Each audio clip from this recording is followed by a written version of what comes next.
stabbed 19 times, allegedly by two of her friends, who said they were trying to impress a fictional internet character called Slender Man. A major search by ground. These are the woods where the stabbing Police are still on the scene. Where is this guy? In front of the house. It's very tall. Help us.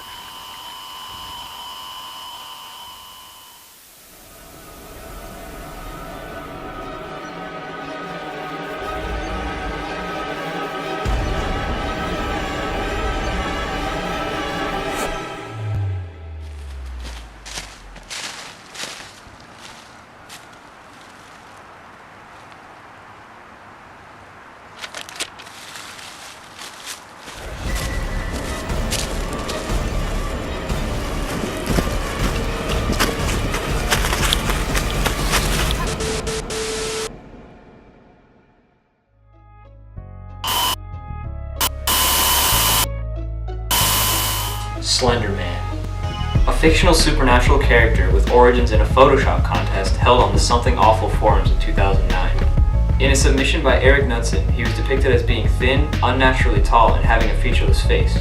Slender Man is often photoshopped into pictures of children in such a way that it implies something bad is going to happen to them. Slender Man was included in many video games from the year 2012 to 2015. These titles include Garry's Mod Where's Slender, Slender the Arrival, Slender Man's Shadow, Haunt, and Slender the 8 Pages. Slender the 8 Pages successfully launched Slender Man into pop culture after its release date on July 26, 2012. Within the game, the player's objective is to collect all 8 pages located in various areas of the forest while avoiding Slender Man. As the player collects pages, the fog in the forest grows thicker and Slender Man appears progressively closer to the player. Following the game's release, videos of Slender Man the 8 Pages gained a lot of traction on YouTube. As a result of this, Slender Man gained popularity. Hello once again, audience. I woke up this morning way too relaxed, so I was like, this has to stop. I'm gonna play some Slender. I'm stuck! I'm stuck! No! Oh, I can't. That was him! That was him! Wait.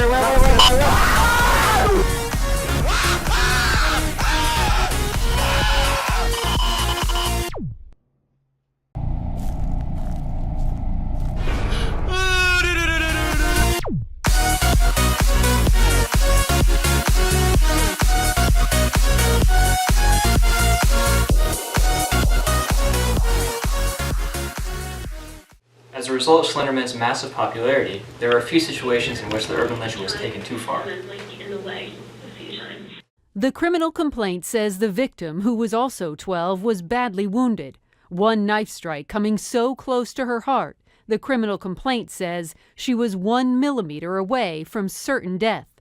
Still, she survived. Not exactly how her attackers, Anissa Weir and Morgan Geyser, were hoping this would end. Listen. So we told her we were gonna get help, but we really weren't. Incredibly, the victim managed to crawl out of the woods. A bike rider found her and got her to the hospital. The young suspects were arrested soon after, both charged as adults with attempted first-degree intentional homicide. When investigators asked why they did it, they both had the same answer: Slender Man.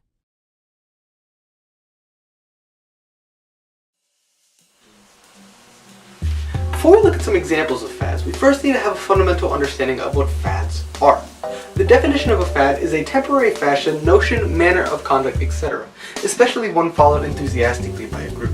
Now that we're armed with this knowledge, let's take a closer look at a few examples.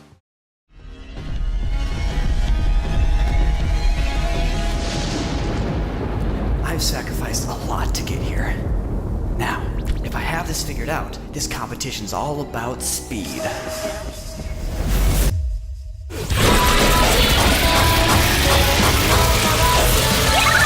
I can't get a measure on it! He's off the spectrum! The possibilities are endless. The office plank, the boat plank, the blue-collar plank, the clothesline plank. There are some high-profile plankers. I'm not sure about the post-match celebration. There is obviously a message here. But in the quest to outplank others, it seems some participants are lying on a fine line. And with planking now attracting practitioners of all ages, it seems this won't be just any passing fad. That'll never catch on.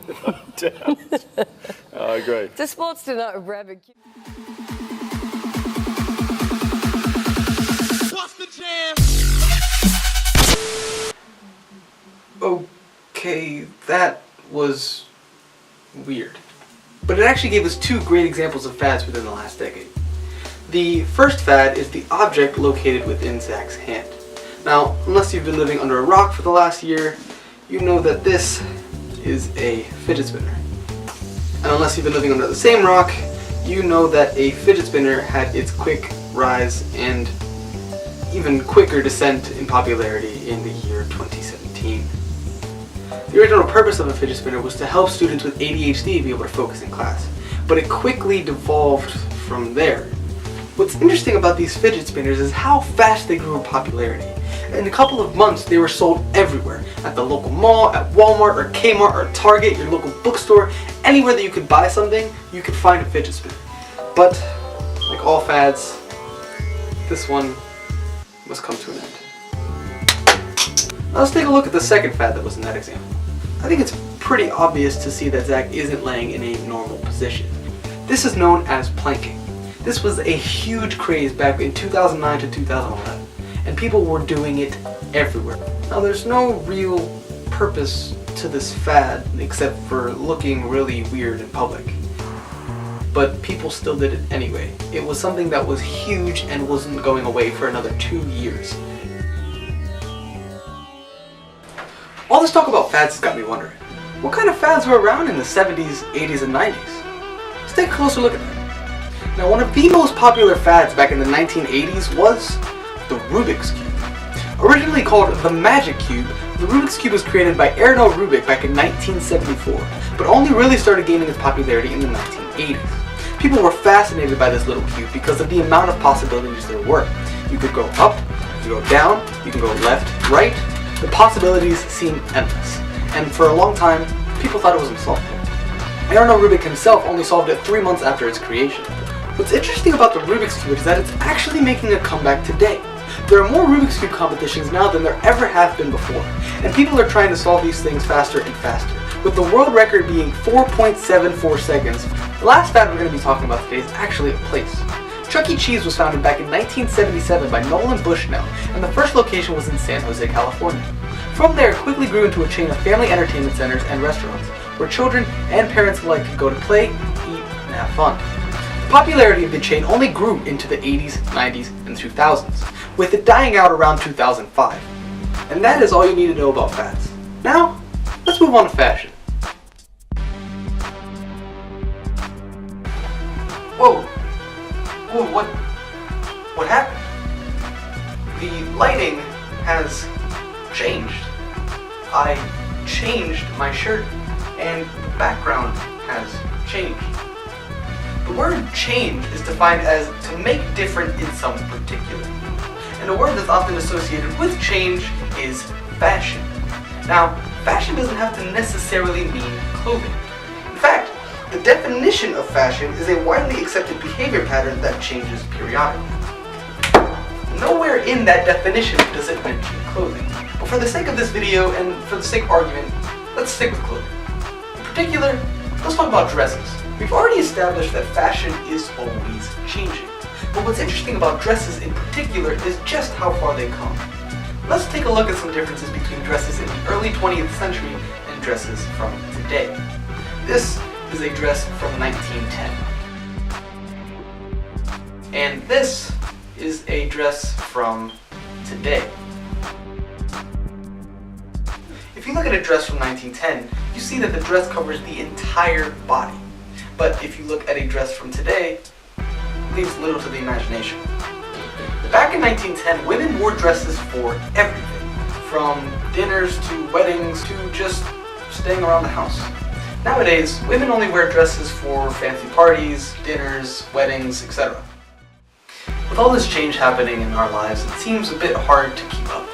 It seems like everyone wants to change the fashion or make the latest fad, or even create the latest urban legend. But there is one thing that will never change. That is the human drive to evolve into something greater than itself. I'll leave you with this quote. Yesterday, I was clever, so I wanted to change the world. Today, I am wise, so I am changing myself. And as always, thanks for watching.